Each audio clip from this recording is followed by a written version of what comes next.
하나님께서 천지와 만물을 창조하셨습니다. 그 천지와 창조, 만물에 대한 창조, 이 모든 창조의 원리는 축복이 함께합니다. 하나님의 창조 원리 안에는 생육함이 있고 번성함이 있고 충만함이 있습니다. 하나님의 창조 원리 안에는 축복이 있다는 이야기입니다.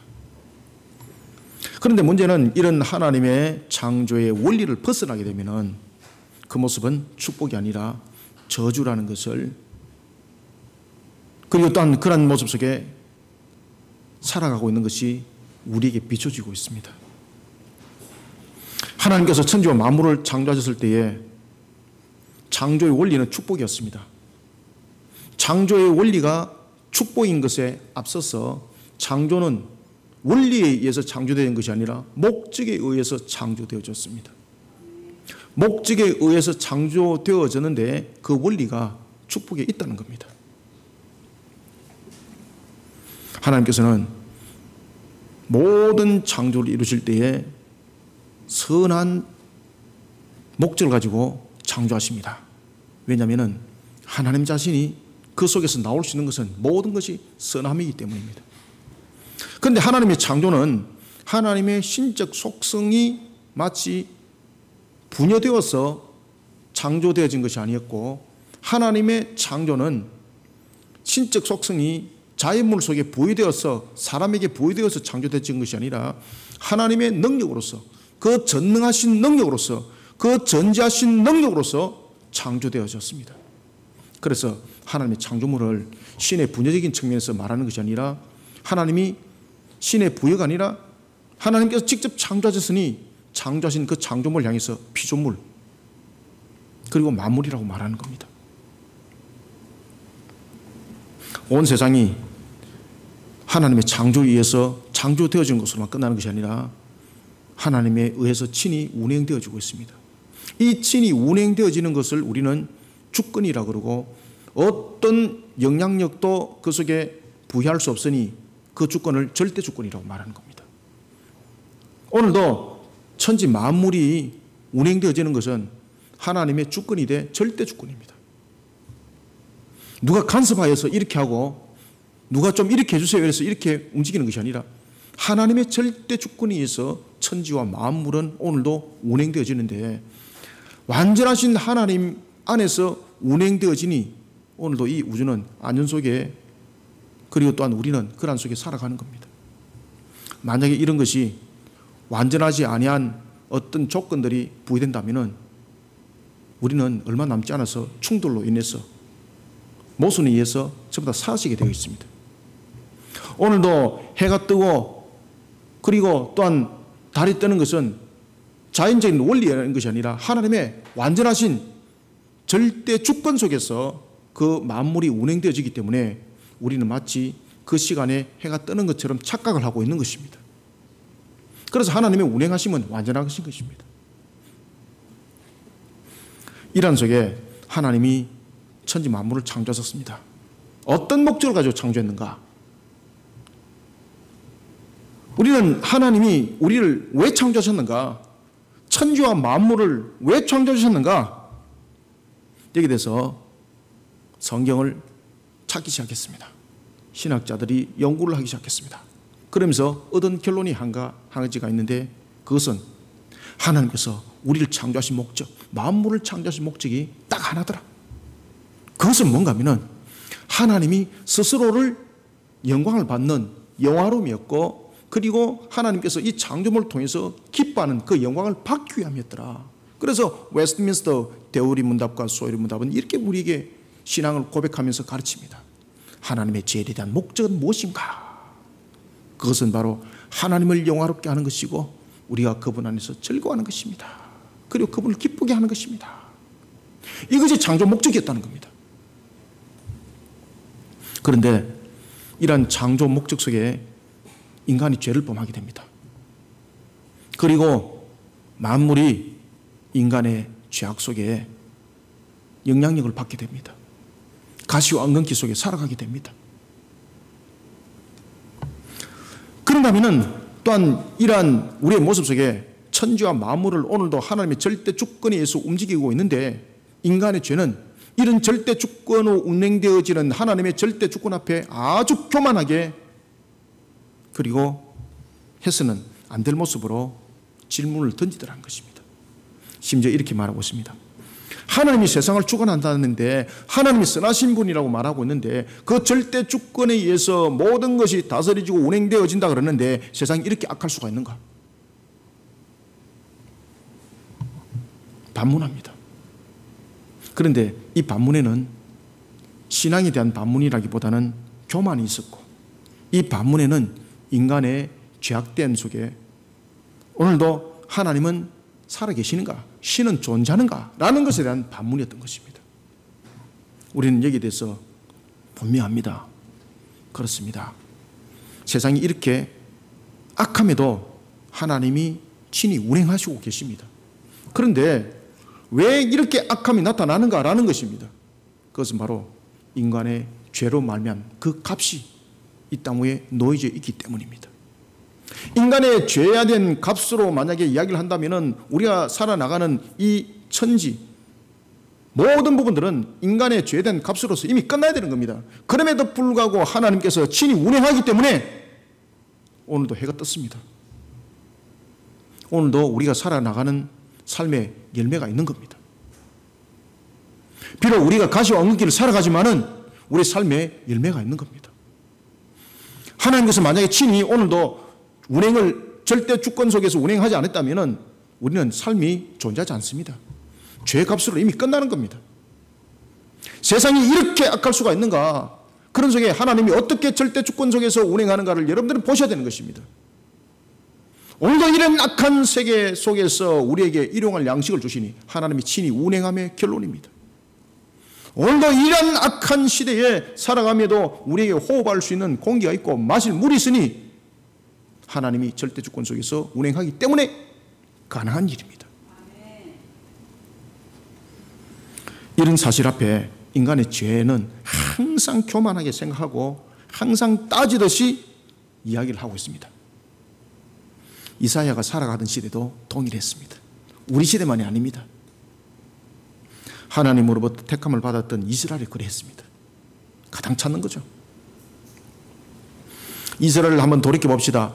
하나님의 주관하심으로 그들은 애굽의 430년의 세월 속에서 종살이를 하던 그들이 출애굽했습니다. 하나님의 살아계심을 직접 봤잖아요. 열장을 통해서 직접 봤잖아요. 홍해를 건너는 사건을 통해서 직접 봤잖아요. 마라의 선물이 단물로 변하는 사건을 통해서 그들은 봤잖아요. 광야에서 40년 동안 만나를 내려주는 것을 통해서 그들은 봤잖아요. 그런데도 놀랄 사실은 인간의 죄는 그런 하나님을 배반하더라는 겁니다. 하나님이 살아계십니까? 오늘도 주관하십니까? 이렇게 대묻더라는 겁니다. 심지어 하나님께서 그러한 이스라엘을 가나안 땅에 주인이 되게 하셨고, 그리고 또한 왕을 세우고 기름을 부어 나라를 다스리게 했습니다. 분명히 하나님께서 그 왕을 세울 때는 하나님의 뜻을 바르게 세워 백성들에게 바른 신앙 속에 이끌어가도록 그 사명을 줬던 왕이었는데, 인간의 죄는 시간이 흐르니까 그런 하나님을 잊어버리게 만들고 자기 중심의 모습으로 악함이 드러나기 시작했던 것입니다. 하나님께서는 이런 이스라엘에게 예레미야를 통해서, 이사야를 통해서 말씀을 줍니다. 오늘 본문에 특히 이사야 45장은 그러한 멸망에 관한 것과 회복에 관한 것을 함께 이스라엘 백성들에게 연의 말씀으로 주고 계십니다. 선민의 회개, 그리고 하나님은 그에 따른 회복을 함께 약속합니다.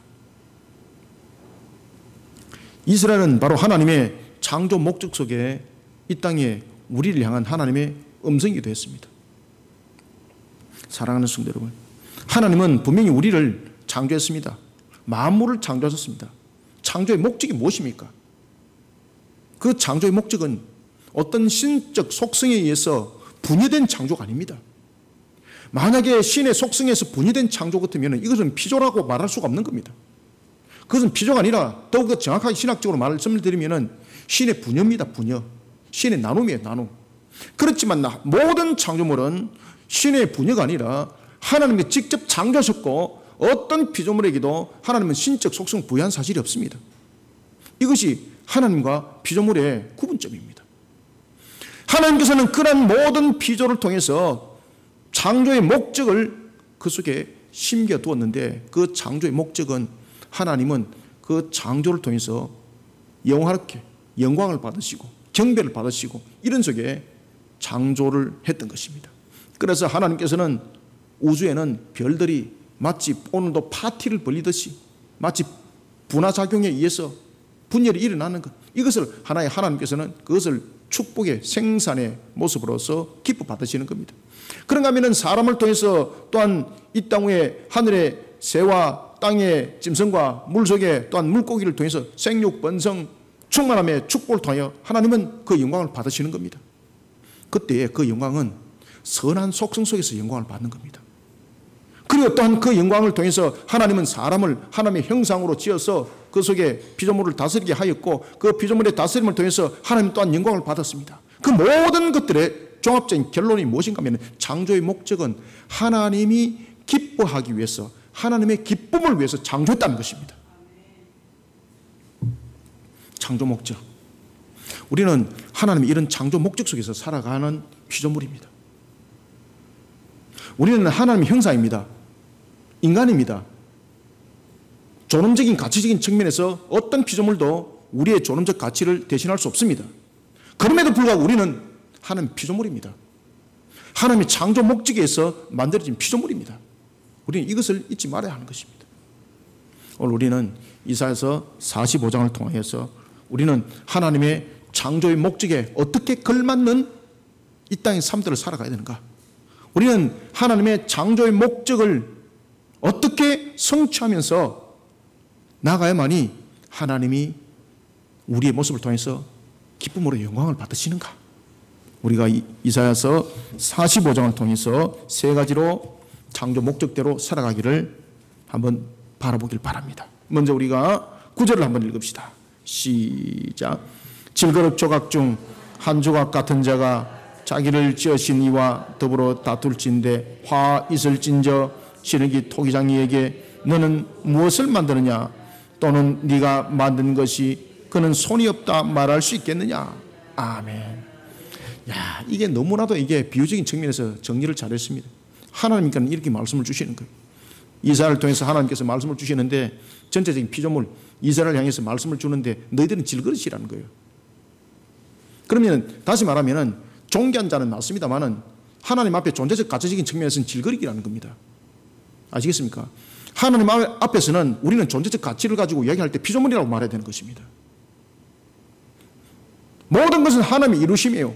그러한 모습이 되지 못했던 가인, 하나님께서 그 예배를 안 받으시잖아요. 그 예물을 안 받으시잖아요. 나의 것을 보십시오. 나의 것이 어디 있습니까? 여러분들 혹시 호주머니 속에 무슨 수표를 가지고 계십니까? 그 여러분들 것 아닙니다. 하나님께서 은혜를 베푸셨기 때문에 그 속에 있는 겁니다. 우리는 항상 존재적 가치, 나의 모습, 그리고 또 나의 형태 속에서 가질 수 있는 것은 나의 능력이 아니라는 것을 여러분 기억하셔야 됩니다. 고대 사회 속에서 사람이 가질 수 있는 것이 두 가지가 있었는데 하나는 권력이었고 하나는 그 권력을 통치하면서 다스릴 수 있는 그러한 화술이 있었습니다. 짐승들에게는 발견할 수 없는 것. 그래서 고대 사회 속에서 특히 이제 로마가 왕성하게 일어나면서 했던 것 가운데서 가장 대표적인 것들이 뭔가 하면은 정치적 발언을 통해서 조직을 만들고 그리고 세계를 이끌어가는 것이 왕성하게 일어나기 시작합니다. 이 인간이라는 것은 이 말이라는 언어를 통해서 많은 일들을 합니다. 자기를 표현하고 그런가 하면은 이 언어를 통해서 조직을 형성하고 또한 언어를 통해서 다른 어떤 일들을 해나갑니다. 아주 중요합니다. 그런데 이 사용하는 언어는 우리의 곧 내면 속에 있는 인격이기도 합니다.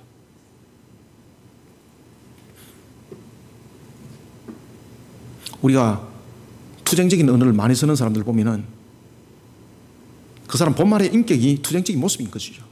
그래서 이 말은 자신의 대변하는 거울이기도 합니다. 오늘 본문에 보면은 이스라엘의 모습이 그런 측면에서 질그릇이라는 겁니다. 어떤 존재적인 가치를 표현하더라도, 어떤 모습으로 자신을 대변하더라도 너는 항상 하나님 앞에 질그릇이라는 것을 잊지 말라는 겁니다. 세상적인 측면에서는 우리 존재 가치를 다른 사람에게 언어적인 측면에서 나를 더욱더 존재적인 가치를 높이게 만들 수도 있습니다. 그것을 우리는 화술이라고 말하는 거죠. 그러나 하나님 앞에서는 질그릇입니다. 우리는 9절부터 10절을 통해서 제일 먼저 첫 번째, 하나님의 창조 목적대로 우리는 살아가는 측면에서 우리 자신들을, 우리의 모습들을 어떻게 발견해야 되고 우리의 모습들을 어떻게 세워나가야 되는가. 첫 번째, 교만과 불경건한 모습. 인간의 죄로 인하여서 우리는 하나님 앞에 질그릇인데, 우리는 하나님 앞에 질그릇으로서 내가 이렇습니다라는 것이 아니라 항상 질그릇도 보십시오. 지금 얼마나 교만한지. 그 다음에 심지어 자녀가 부모에게 마치 자신이 명령하여서 자신이 낳은 것처럼 이렇게 지금 표현을 하고 있는 겁니다. 말이 됩니까 이게? 부모님 나를 낳았다고 고생 많이 하셨습니다. 마치 자기가 명령하듯이 자녀가 그렇게 출산할 수 있습니까? 지금 그렇게 비유를 하는 겁니다. 자신이 아무리 뛰어나더라도, 여러분들 다윗이 아무리 뛰어나더라도, 솔로몬이 아무리 지혜롭더라도 하나님 앞에서는 질그릇입니다. 맞습니까? 아무리 여러분들 어느 술이 뛰어나고 정치적으로 아주 능력 있는 그런 종이라 할지라도 하나님 앞에 질그릇입니다. 그런데 인간의 죄는요, 하나님 앞에 교만과 불경건의 모습들로 그렇게 따지게 만들더라는 겁니다. 그렇게 되면 하나님의 창조 목적을 잃어버리게 되는 겁니다. 지금 이 시대가 하나님 앞에 그렇게 창조 목적을 잃어버리면서 살아가도록 만들고 있습니다. 여러분들 과학이 아무리 뛰어나더라도 하나님 앞에 질그릇이에요. 모든 과학이 마치 온 우주를 헤집어서 도면에 그리고 그것을 분석하여서 합리적인 측면에서 답을 창출해내더라도 그 과학은 하나님 앞에 질그릇이에요, 여러분들요. 그런데 과학을 가지고 하나님 앞에 교만하고 따지고 자신들이 가지고 있는 피조물의 한계점을 가지고 하나님 앞에 불경건하게 하고, 그런 모습이 바로 지금 오늘 본문에 나타나고 있는 질그릇과 그 아들의 모습인 거예요. 따라서 우리는 제일 먼저 첫 번째, 교만과 불경건한 모습을 하며 자신의 필요를 채우기 위해 하나님의 창조 목적을 떠나버리는 자가 되지 않도록, 아시겠습니까? 교만한 모습과 불경건한 모습으로 자신의 필요를 채우는 그런 모습 속에 하나님의 창조 목적을 떠나버리는 자가 되지 않도록 하나님을 경배하고, 이게 하나님께서 우리를 창조하신 목적이잖아요. 하나님을 경배하고, 그리고 하나님의 나라에 을을 세우는 사역을 통해 하나님의 창조 목적대로 살아가는 성도들이 되시길 바랍니다. 그래서 여러분들이 누가 콕 찔르면은 당신은 사는 목적이 무엇입니까? 콕 찌를 때 잠깐만요, 어저께하고 조금 변한 것이 있습니다. 이것이 아니고, 콕 찔렀을 때에 자신의 인격처럼 나와야 되는 것이 있는데, 콕 찔렀을 때 그것은 뭔가 하면 하나님의 창조 목적대로 저는 살기를 원합니다. 그 창조 목적이 무엇입니까? 인간을 왜 창조했습니까? 하나님을 경배하고 하나님의 나라에 을을 세우는 사역을 통해서 오늘도 나는 살아갈 것입니다. 이것이 저와 여러분들의 답이 되어야 됩니다. 이사야는 창조자 하나님의 절대 주권을 토기장에 비유를 하고 있고 아버지와 어머니의 비유를 하고 있습니다. 그런데 그런 절대 주권을 가진 하나님 앞에 선 이스라엘, 그리고 세상을 돌아볼 때에 얼마나 교만한지, 얼마나 불경건한지, 그들의 모습이 토기장에게 당신이 나를 왜 이렇게 만들었어요? 이렇게 만들었어요? 저렇게 만들었어요? 하는 질그릇과 똑같더라는 겁니다. 심지어 자녀가 부모를 향해서 당신이 무엇을 낳았소? 어머니에게 무엇을 낳으려고 그렇게 해산의 수고를 하였소? 고생 많았소? 이렇게 하는 불경건한 자들과 같은 모습으로 세상을 살아가더라는 것입니다. 창조 목적을 잃어버리기 때문에 이런 모습이 나타나는 겁니다. 여러분들, 하나님께서 사람을 창조할 때에 분명히 사람의 가치는 만물의 가치와 달랐습니다. 하나님은 천지와 만물을 창조할 때에 사람을 하나님의 형상으로 창조했습니다. 그 형상으로 창조를 했을 때도 신적 속성의 분열을 하질 않았습니다. 그 속에 하나님께서는 인간을 창조하실 때에 신의 전적 속성이 갈 수 있는 것은 하나도 부여하지를 않았습니다. 그렇지만 하나님의 형상이라는 측면에서는 그 속성이 우리에게 부여하심이 있었는데 그것이 바로 인격이었습니다. 자유의지였습니다.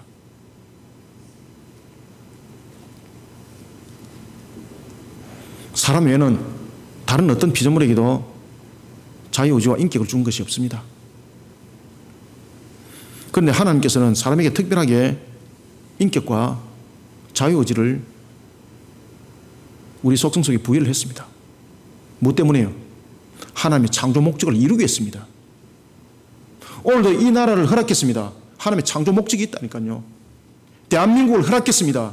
창조 목적이 있다니까요. 그래서 나라와 민족은 대통령을 비롯한 위정자는 어떻게 자신이 쇼맨십으로 나라를 다스릴 것인가 라는 것을 고민하는 것이 아니라 하나님의 창조 목적이 무엇인가를 고민하면서 엎드리는 위정자가 될 때 그 나라가 복이 있습니다. 이런 썩은 정치 현실 속에 우리는 살아계신 하나님을 바르게 증거해야 될 이유가 있습니다. 하나님께서는 창조 목적을 가지고 하나님의 형상을 창조했습니다. 인격을 부여했습니다. 자유의지를 줬습니다. 네 마음대로 하라는 것이 아닙니다. 하나님은 사람을 인격적 존재로 만드셨습니다. 자유의지를 부여했습니다. 그 속에 하나님은 이 인격과 자유의지가 하나님의 창조 목적 속에 있어야 된다는 것을 인지하도록 도덕법을 주었습니다. 크게 두 가지 의미 속에서 하나님은 사람에게 도덕법을 부여하게 됩니다. 첫 번째는 하나님을 경배하도록 도덕법을 부여합니다. 도덕법이라는 것은 도덕생활이 아닙니다. 도덕법이라는 것은 시대가 변화해도 절대 변할 수 없는 것, 모든 인간이 여기에 대해서 지켜야 될 것, 그래서 이것을 벗어나게 되면 죄가 되는 겁니다. 모든 인간들은 이 하나님의 도덕법 안에서 살아가야 됩니다. 그것이 하나님의 창조 목적입니다. 첫 번째 도덕 목적이 무엇이었습니까? 하나님을 경배하도록 도덕법을 세웠습니다. 모든 인류는 주일 하나님을 향하여 예배하도록 모여야 합니다. 짝대기 들고 골프장 가고 자신의 생활을 즐기는 것이 아니라, 레저를 즐기는 것이 아니라 주님을 향하여서 경배하도록 모여야 될 의무를 가지고 있습니다. 누가 말입니까? 모든 인류, 하나님 앞에 전부 다 피조물인 모든 인간, 그 누구도 예외가 없습니다. 저는 불교를 믿어요. 그래서 저는 안 옵니다. 죄송합니다. 그런 우상들을 섬기고 있으니까 하나님이 벌하는 거예요. 하나님 벌하는 거예요. 그래서 우리는요, 하나님을 똑바로 알아야 되는 것이 참으로 중요해요, 여러분들요. 변할 수 없는 것을 도덕법이라고 말해요. 제일 첫 번째 도덕법이 무엇이라고요? 하나님을 경배하는 겁니다.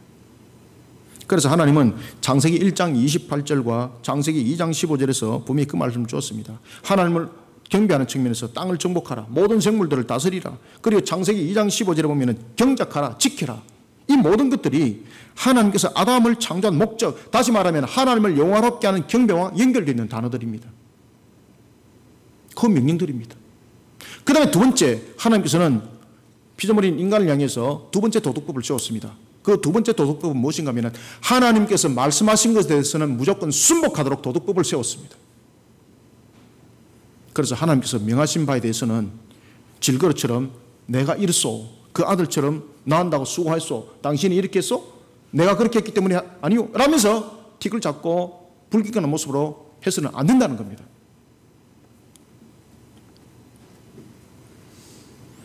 그래서 두 번째 도덕법을 세울 때는 하나님께서 창세기 2장 17절에 선악을 알게 하는 실과를 먹는 날에는 반드시 죽는다고 말씀하셨습니다. 하나님의 말씀에 불순종하면 피조물로서 하나님의 창조 목적을 이루지 못하니 존재 가치가 없다는 겁니다. 존재할 필요가 없다는 겁니다. 그러니 하나님께서 거둬와 버린다는 겁니다. 그런데 죄악된 인간의 모습은 이런 하나님의 창조 목적을 비웃습니다. 여기다가 순복도 하지 않습니다. 마귀의 미혹당한 인간의 모습을 마치 질그릇이 토기장에게 따지듯이 잔디가 그 부모에게 명령하듯이 교만하고 불경건한 모습으로 일관하고 있습니다. 이사야가 살아가던 그 시대뿐만 아니라 지금 우리 시대가 그렇습니다. 9절부터 10절을 두 절 한번 읽어봅시다. 시작. 질그릇 조각 중 한 조각 같은 자가 자기를 지으신 이와 더불어 다툴진대 화 있을진저 진흙이 토기장에게 너는 무엇을 만드느냐 또는 네가 만든 것이 그는 손이 없다 말할 수 있겠느냐 아버지에게는 무엇을 낳았소 하고 묻고 어머니에게는 무엇을 낳으려고 해산의 수고를 하였소 하고 묻는 자는 화 있을진저. 아멘. 교만하고 불경건한 자, 하나님 앞에 교만하고 불경건한 자 화 있다 이 말입니다. 여러분, 저와 여러분들은 세상을 살아가면서 착각하지 말아야 할 분명한 한 가지가 있습니다. 그것은 자신의 삶은 하나님의 창조 목적 가운데 있다는 겁니다. 이거 잊어버리면 안 됩니다. 이거 잊어버리니까 삶이 괴로운 거예요. 야, 오늘도 내가 왜 이렇게 불행하게 사노? 오늘도 내가 다른 사람하고 비춰보니 나는 소망이 없네. 그러면서 뭐 합니까? 자살하는 거예요. 자살하는 거예요. 우리나라 여러분 자살공화국 아시죠? 지도자들이 자살하니까 백성들이 그것을 쉽게 따라하더라. 지난주에도 그러면서 목숨을 결단해서 젊은 사람이 살아가는 목적이 창조 목적이 되지 못하니까 살아가는 목적이 자신이 중심이 돼버리는 거예요. 그는 자신이 결단해버리는 거예요. 죄를 범했으면 그 값을 지불하면 되는 거예요. 부끄러움이 어디 있어요? 하나님 앞에 용서받고 그 값을 통해서 또 새롭게 거듭나고 그러면서 다시는 그런 죄를 범하지 아니하는. 그런데 회피하면서 자살하고 이것이 유행처럼 전염병처럼 이 나라에 번져버리고. 여러분 착각하지 말아야 됩니다. 우리들의 삶은 우리들의 것이 아닙니다. 하나님의 창조 목적 가운데 있는 겁니다. 창조 목적 가운데 있다는 이 확신을 가질 때 우리 속에 분쟁이 일어나기보다는 오늘도 하나님의 영광을 위해서 살아가는 열심의 모습들이 보이게 되고 오늘도 이웃이 내 몸같이 사랑스러워 보이게 되고 이런 역사들이 일어나는 겁니다. 창조 목적을 잃어버리니까 내 중심이 되어버리고 내 자아가 살아나는 겁니다. 그런 속에 모든 것이 음란으로 선택되어지고 결단이 오히려 불행으로 선택되어지고 이런 모습이 나타나는 겁니다. 창조 목적을 이루는 신앙 매우 중요합니다. 이것이 예수님의 제자들에게도 나타났습니다. 예수님께서 제자들을 가르칠 때였습니다. 마태복음에 보면은 산상수훈 산에서 제자를 비롯한 무리들을 예수님께서 가르칠 때였습니다. 마태복음 6장 33절을 통하여 예수님은 하나님을 경배하는 도덕법과 그리고 하나님의 절대 주권 아래 순복하는 도덕법에 대해서 이렇게 가르침을 줍니다. 그런즉 너희는 먼저 그의 나라와 그의 의를 구하라.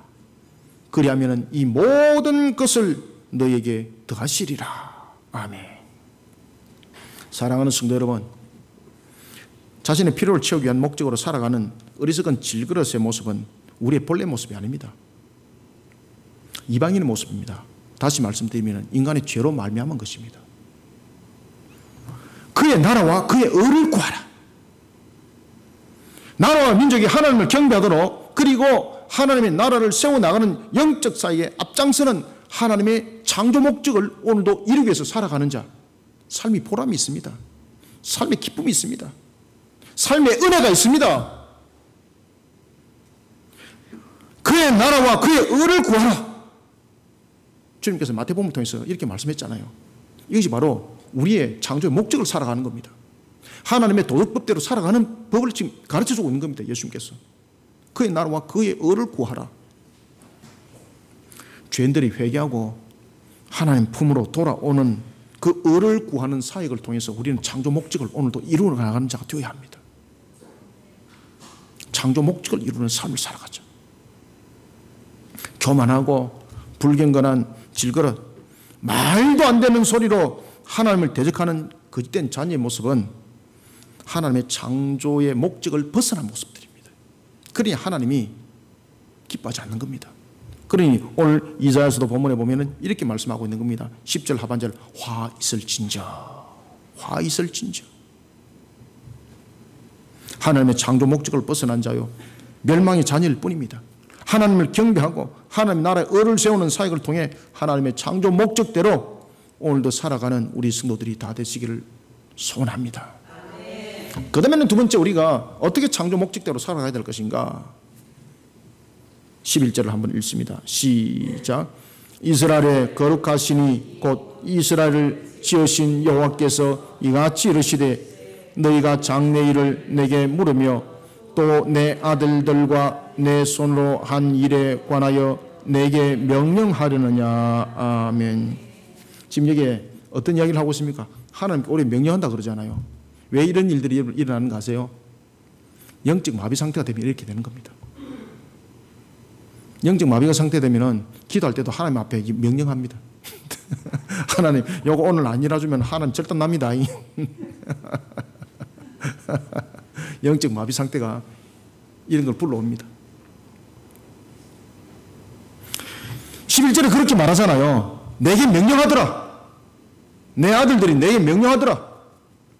영적 마비 상태가 이런 모습으로 다가오고 있는 겁니다. 따라서 우리는 두 번째 11절부터 12절을 통해서 영적 마비 상태의 노예는 무지하고 악한 세대를 무엇으로 녹여야 되겠습니까? 다른 방법 없습니다. 하나님의 말씀으로밖에 그 길이 없습니다. 하나님의 말씀으로 녹이고 일깨우는 영적 사역을 통해 하나님의 창조 목적대로, 그리고 그 창조의 목적을 이루어가는 삶을 살아가는 군사들이 되시길 바랍니다. 영적 마비 상태, 그 영적 마비 상태는 이미 영적으로 무지하다는 겁니다. 그러면 그 영적으로 무지하는 것은 다른 어떤 스킬로서 되는 것이 아닙니다. 무엇으로만이 그 영적 마비를 뚫을 수 있습니까? 말씀입니다. 말씀. 그래서 우리는 말씀의 군사가 되어야 됩니다. 말씀의 군사. 자신의 유익을 구하기 위해 세속과 결탁하고 우상 숭배를 앞세운 이스라엘. 이사야는 이런 사실을 증거합니다. 이스라엘을 지으신 분은 여호와였습니다. 그리고 이들의 장래를 명령하시고 장래의 일을 이루신 분도 여호와였습니다. 그런데 놀라운 사실은 이들이 여호와 하나님을 배반해 버립니다. 그리고 심지어 여호와 하나님께 명령하고 있습니다. 여러분, 인간의 죄악됨은 자신이 하나님 앞에 얼마나 엄청난 죄를 범하고 있는지를 알지 못하게 합니다. 그래서 그것을 영적 무지라고 말하는 겁니다. 그리고 이 영적 무지는 무엇으로 옵니까? 영적 마비 상태에서 오는 겁니다. 영적으로 마비돼 버리니까 영적 무지가 오는 겁니다. 영적 마비 상태는 단순한 마비가 아닙니다. 창조주 하나님의 창조 목적을 잃어버리게 할 뿐만 아니라 창조주 하나님을 여러 신들 가운데 하나로 여기는 우상 숭배자가 되어버리게 만든다는 것입니다. 그리고 여호와를 자신의 필요에 따라서 나아가도 되고 안 나아가도 되는 그런 것으로 정리를 하더라는 겁니다. 그리고 신에게 드리는 예물, 그 또한 하나님을 경배하기 위해서 드리는 예물이 아니라 자신의 목적을 성취하기 위해서 드리는 하나의 조건절이 되더라는 것입니다.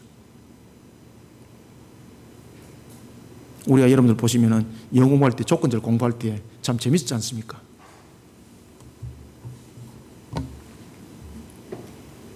신에게 나가는 모습이 이와 같이 조건절과 같더라는 것입니다. 당신이 나에게 이렇게 해주면은 내가 잘할게요. 그죠? 그러면 안 해주면 안 한다는 뜻이잖아요. 그러니까 신을 하나의 자신의 어떤 목적의 성취를 위해서 이용해 먹는 거예요. 이게 경배가 아니라, 그건 경배가 아니죠. 이방인들이 신을 섬기는 이유는 조건절입니다. 그런데 하나님을 섬기는 건 조건절이 아니라 경배입니다. 경배. 그런데 영적 무지는 이와 같이 하나님을 향한 신앙을 조건절로 만들어버리더라는 것입니다. 앞에다 if 붙여가지고 탁 교만하고 하나님께 드리는 예물도 그런 조건절이 되어버리더라는 것입니다. 이스라엘 모습이 지금 그렇다는 겁니다. 그런데 심지어 하나님께 명령하더라는 겁니다. 명령하더라는 겁니다. 무섭죠? 영적 마비의 결론입니다. 그러나 디모데전서 6장 15절 보십시오. 디모데전서 6장 15절을 보면은 하나님은 주권자인데 어떤 주권자라고 말하고 있습니까? 유일한 주권자라고 말하고 있습니다. 유일한 주권자. 얼마나 여러분 정확합니까? 디모데에게 바울이 가르칠 때 서신을 딱 쓰는 거예요. 하나님은 주권자인데 유일하신 것을 기억해라. 절대 잊지 마라. 절대 잊지 마시길 바랍니다. 명령할 수 없습니다. 유일한 주권자입니다. 절대 주권자입니다. 그 앞에는 우리는 순복하는 것밖에 없습니다. 그런데 하나님께 순복하는 것은요, 우리가 완전하신 하나님 앞에 은혜 받는 겁니다. 그런데 이 영적 마비는 이런 하나님의 절대 주권에 따른 명령을 순복하지 아니하고 거부하게 하고 오히려 따지게 하고 자신의 조건이 안 맞으면 내팽개치는 그런 결론까지 있더라는 것입니다. 무서운 죄를 범하고 있습니다. 이 나라가 지금 그런 무서운 죄를 범하고 있습니다. 지금 여러분, 영적 마비는 모든 하늘의 군대를 명령하시는 하나님께 우리를 하여금 착각들게 만드는 건데, 그런 하나님께 당신이 이렇게 하세요, 저렇게 하세요, 그러면 내가 이렇게 하겠습니다, 마치 자신이 그 위에 올라가는 모습까지 되더라는 것입니다. 영적 마비 상태, 우리를 이렇게 무섭게 만들어 갑니다. 11절 12절 두 절을 다시 한번 읽읍시다. 시작. 이스라엘의 거룩하시니 곧 이스라엘을 지으신 여호와께서 이같이 이르시되 너희가 장래일을 내게 물으며 또 내 아들들과 내 손으로 한 일에 관하여 내게 명령하려느냐. 내가 땅을 만들고 그 위에 사람을 창조하였으며 내가 내 손으로 하늘을 펴고 하늘의 모든 군대에게 명령하였노라. 아멘. 디모데전서 6장 15절에 하나님의 주권에 관해서 무슨 주권이라고 말했다고요? 유일한 주권, 유일한 주권. 그 유일한 주권 앞에 우리는 순복하는 것이 가장 복된 것입니다. 그런데 영적 마비는 오히려 대항하게 만들고 자신의 조건들을 내세워서 하나님 앞에 명령하듯이 하더라는 것입니다. 여러분, 영적 마비 상태가 어떤 것인가 하면은, 저는 이제 이 부분에서 너무나도 철저히 많은 경험을 했고 7번이나 경험한 사람인데, 여러분들 심장의 심혈관이 문제가 생겼습니다. 그런데 그 막힌 곳을 신속하게 찾지 못했을 때에 다른 것을 가지고 실갱이를 벌이게 되면 어떻게 될까요? 그 사람은요, 사망합니다. 사망. 바른 진단 그리고 바른 처방, 신속한 처방 매우 중요합니다. 소 앓고 외양간 고치면 안 됩니다. 소 앓고 외양간 고치면 그 외양간에 소가 들어옵니까? 마음만 아플 뿐입니다. 영적 마비. 영적 마비는 영적 마비가 어디서 일어났는가를 알고 똑바로 뚫어야 됩니다. 엉뚱한 곳에 뚫으니까 자꾸 부작용이 나타나는 겁니다. 심장의 혈관이 문제가 생겼습니다. 그것을 찾지 못하고 다른 혈관 가지고 실갱이 버렸습니다. 그럼 그 사람은 사망입니다. 끝나는 겁니다.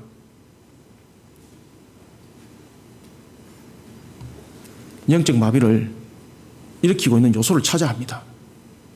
그러면은 우리를 향한 영적 마비는 무엇으로부터 일어나는가? 바로 하나님을 바르게 알지 못하도록 한 혈관이 막혔기 때문입니다. 그럼 이 혈관을 뚫어야 됩니다. 무엇으로 뚫을 수 있습니까? 그렇죠. 하나님의 말씀만으로서 그 혈관을 뚫을 수가 있는 거예요, 여러분들요. 다른 거 갖고 안 뚫려져요, 여러분들. 에베소서 6장 12절에 따르면 종말을 살아가고 있는 이 시대에 우리의 싸움의 상대는 어둠의 세상의 주관자들입니다. 악의 영들입니다. 영적 마비 상태에 있는 영적 혈관을 똑바로 뚫어야 됩니다. 에베소서 6장 17절은 정가합니다. 성령의 금, 곧 하나님의 말씀을 가지라고 말입니다. 성령의 금, 하나님의 말씀을 가지라고. 영적 분별력이 필요한 시대입니다. 하나님의 바른 말씀만이 여기에 대한 처방전이 될 수 있고 신속한 처방이 될 수 있습니다. 이 나라 위에, 이 민족 위에 하나님의 말씀의 선포가 있어야 합니다. 대통령을 비롯한 위정자들에게 하나님의 말씀이 그들 속에 새겨 들어야 합니다. 요한일서 4장 1절은 증가합니다. 요한계시록 16장 13절은 증가합니다. 말씀을 알되 똑바른 말씀을 알아라 말이에요. 세상에 보면은 거짓 선자들이 판을 치고 있습니다. 영적 분별력이 필요합니다. 그러니 바른 말씀이 필요한 겁니다. 캐논, 바른 말씀이 필요한 겁니다. 굽어진 말씀이 아니라 캐논, 정로의 말씀이 필요한 겁니다. 잣대의 말씀이 필요한 겁니다. 시편 119편 18절은 우리를 일깨워주고 있습니다. 내 눈에 눈을 열어서 주의 율법에서 놀라운 것을 보게 하소서. 아멘. 내 눈을 열어. 주의 놀라운 것을 보게 할 때에 그 혈관을 무엇으로 뚫는다는 겁니까? 주의 말씀으로. 주의 말씀으로만이 그 혈관을 뚫어야만이 내가 똑바로 볼 수 있다는 겁니다. 시편 119편 11절에 그것을 우리에게 고백을 하고 있습니다.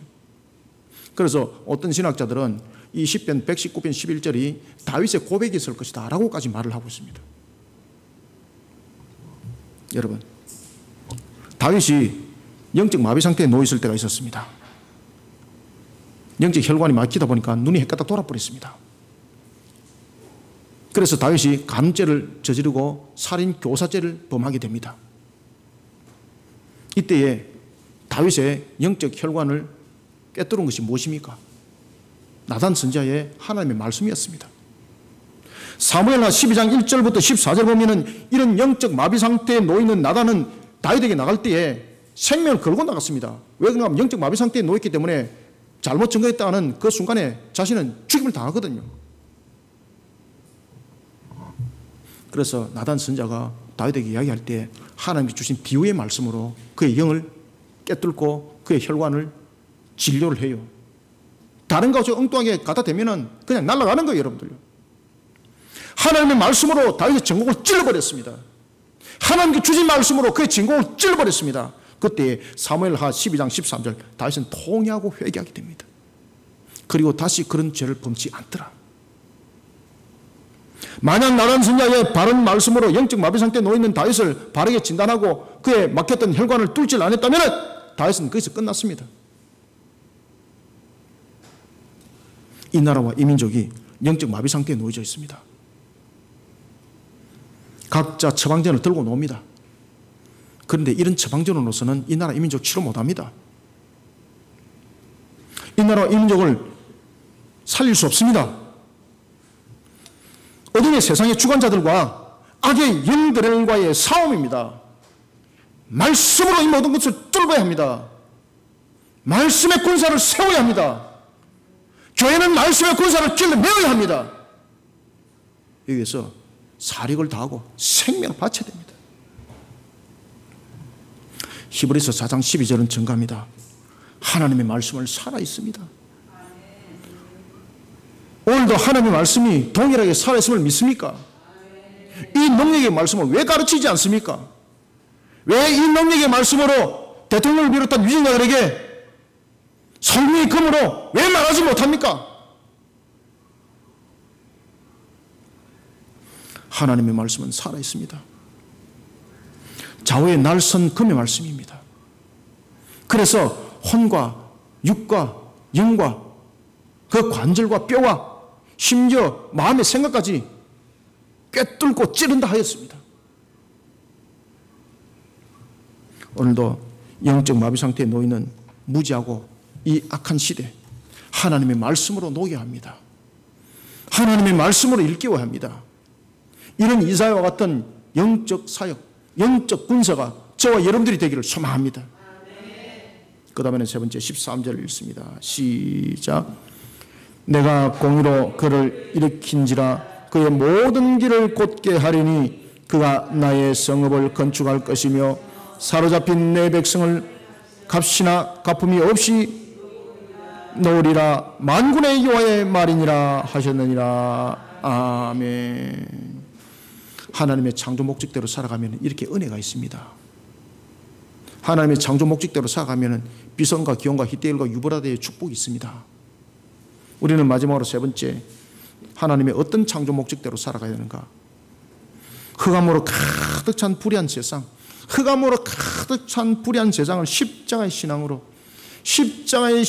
하나님의 공의의 값을 나타내며 하나님의 선한 창조의 목적대로 살아가는 성도들이 되시길 바랍니다.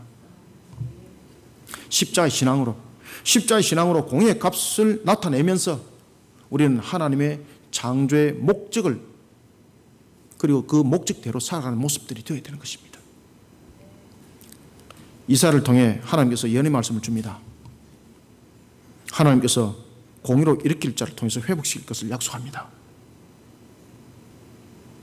분명히 일으키는데 하나님의 공의를 통해서 일으킨다 그랬습니다. 아시겠습니까? 이민족을 분명히 일으킵니다. 그런데 무엇을 통해서 일으킵니까? 공의를 통해서 일으킨다니까요. 그럼 이 공의 속에 있는 것이 무엇입니까? 말씀과 십자가입니다. 말씀으로 그의 영들을 바로 일깨우고 십자가로 우리의 삶의 근본들을 만들어가는, 이것이 공의가 되어야 되는 것입니다. 이것을 하나님이 약속했어요. 이사야에게만 약속한 것이 아니라 이 말씀이 오늘도 이 나라와 이 민족 위에 동일하게 적용되고 있고 그대로 역사하고 있다는 것을 우리는 믿어야 합니다.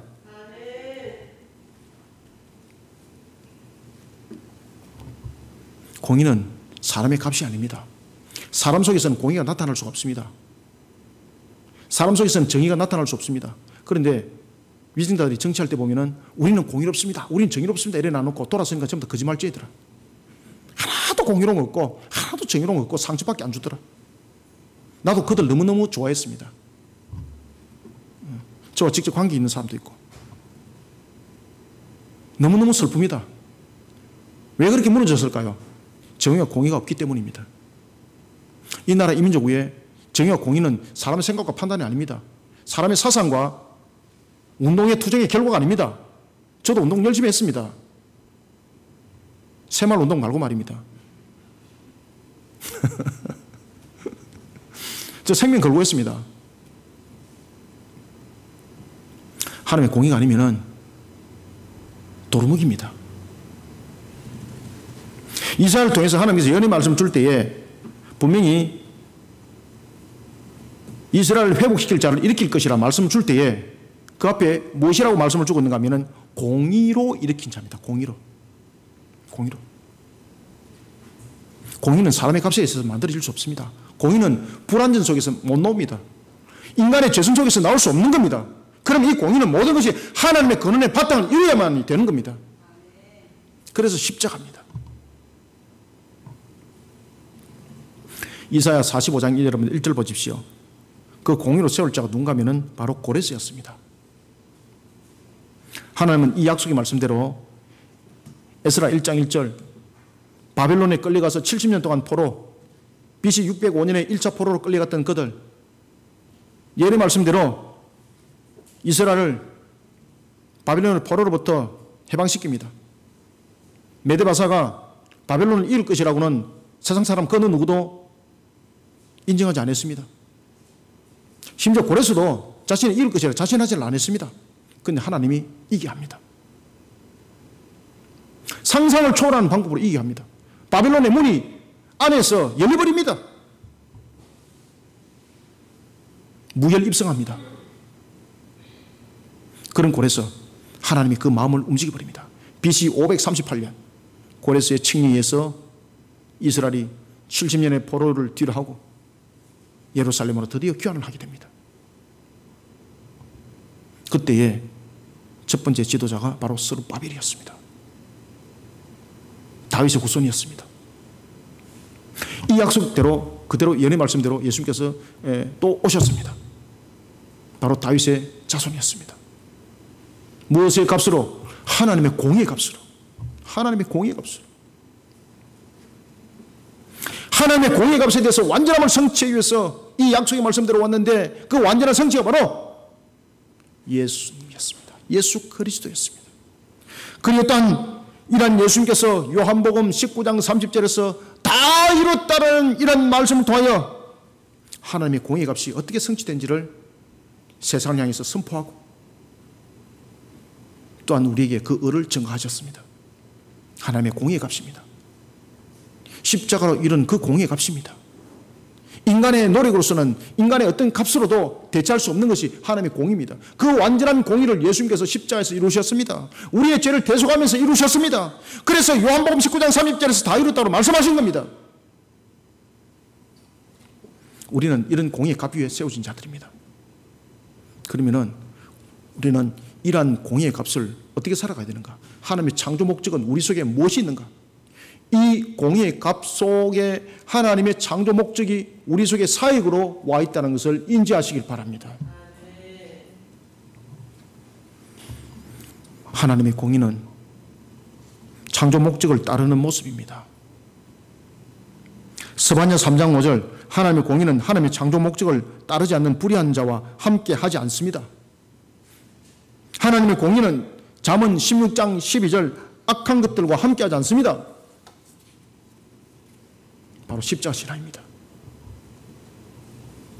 사랑하는 성도 여러분, 누가복음 14장 27절의 말씀처럼 하나님의 공의의 값이 새겨진 자기 십자가를 지고 오늘도 예수님의 길을 따르는 자가 우리는 되어야 합니다. 하나님의 공의가 새겨진 십자가로 하나님의 창조 목적에 걸맞는 거룩한 삶의 성도의 모습, 이런 모습을 만들어가는 것 하나님이 기뻐하십니다. 그러니 우리는 이 땅을 창조 목적 속에 십자가 신앙으로 세워갈 때 우리는 세상의 불의함과 세상의 음란함과 세상의 불경건함과 짝을 함께 이뤄서는 아니 되는 것입니다. 공의가 일으키는 겁니다. 우리가 하나님의 말씀을 증거하더라도 공의롭지 못하면 하나님의 말씀은 사담이 되고 철학이 되는 겁니다. 그것이 안디옥에서 나타났잖아요. 사도 바울이.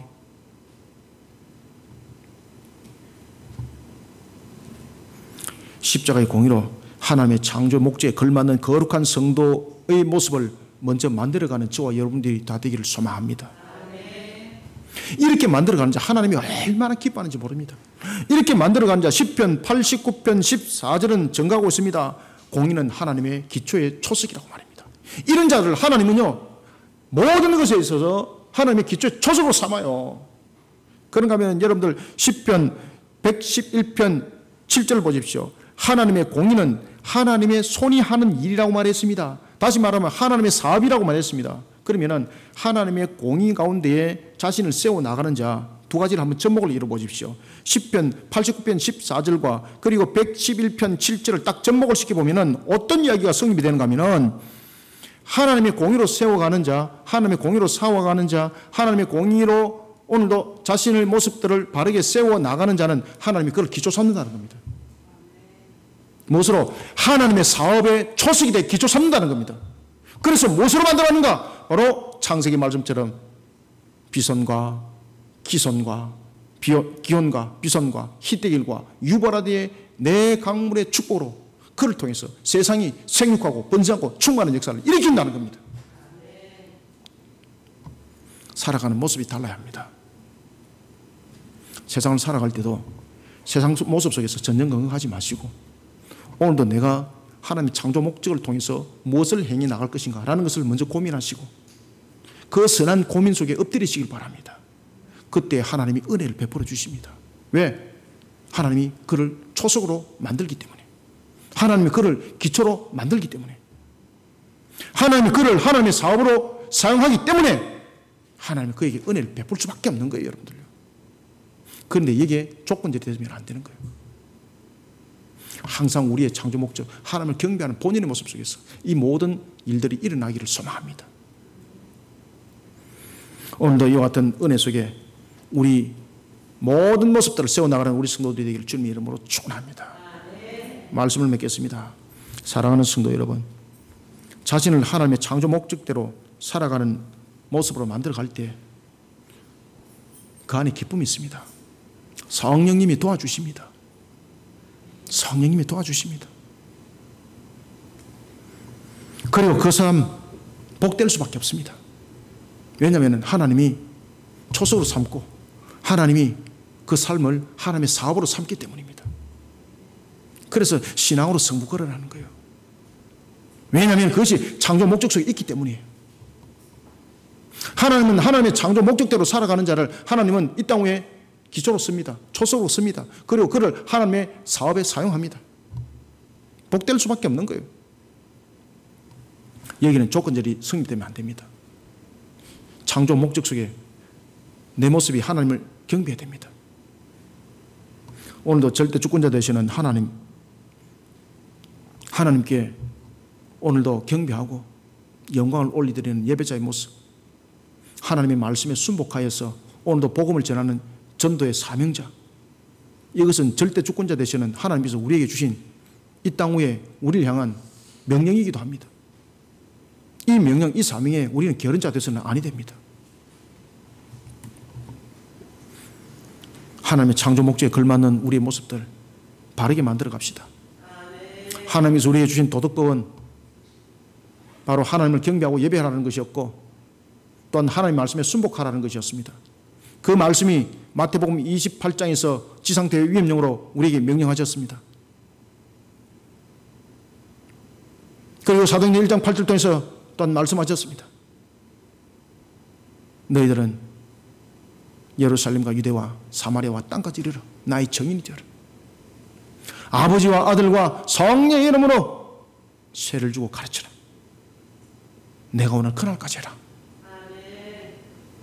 오늘도 이 말씀에 창조 목적의 삶들을 이루어가는 저와 여러분들이 되시길 바랍니다. 오늘도 이 땅의 삶을 살아갈 때, 이런 창조 목적을 이루어갈 때 우리는 말씀의 검으로 영적 마비 상태에 놓여있는 세상을 함께 일구어야 합니다. 복음이 말씀이 되지 못하고 기술이 되니까 이 영적 마비 상태 속에서 오히려 우리는 침노를 당하고 있는 겁니다. 말씀의 검으로 영적 마비 상태에 놓여있는 세상을 일깨우면서 나라와 민족을 하나님의 말씀으로 이끌어야 됩니다. 십자가의 공의로 나라와 민족을 바르게 세워야 합니다. 이런 창조 목적으로 살아가는 군사가 되기를 주님의 이름으로 축원합니다. 살아계신 아버지 하나님, 주께서 베푸시는 은혜를 감사드립니다. 오늘도 우리를 이끌어 인도하여 주시고 달려갈 걸음 속에 하나님의 영광 드높여지게 하여 주옵소서. 오늘도 하나님의 창조 목적대로 삶들을 살아가길 원합니다.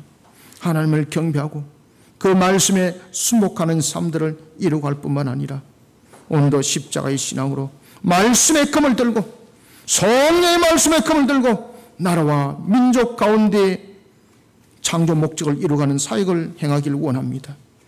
이런 사역 위에 우리 거리심교회 진리의 말씀의 반석 위에 예수 그리스도의 보혈의 반석 위에 바른 교리의 반석 위에 세워 사명사역 감당하고자 하오니 이 모든 사역 은혜롭게 이루어지게 도와주시옵고, 이 시대가 참으로 완악합니다. 나라와 민족이 참으로 완악합니다.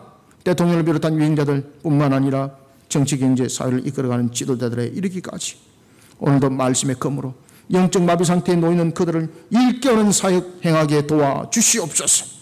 오늘도 하나님의 창조 목적대로 살아가는 속에 우리 성도들 더욱더 힘있게 달려갈 수 있도록 새 힘을 주시고, 하나님께서 세우신 그 창조 목적들이 속히 이루어져 새하늘과 새 땅이 열려지는 측면에서 우리가 사명사역을 감당하는데 영육을 강건케 해주시고, 사명사역을 감당케 하는데 모든 것이 부족함이 없이 주의 은혜를 세상을 향하여서 흘려보내는 비손이 되게 하시고 지원이 되게 하시고, 그리고 또한 희대길과 유브라데가 되게 하여 주시옵소서.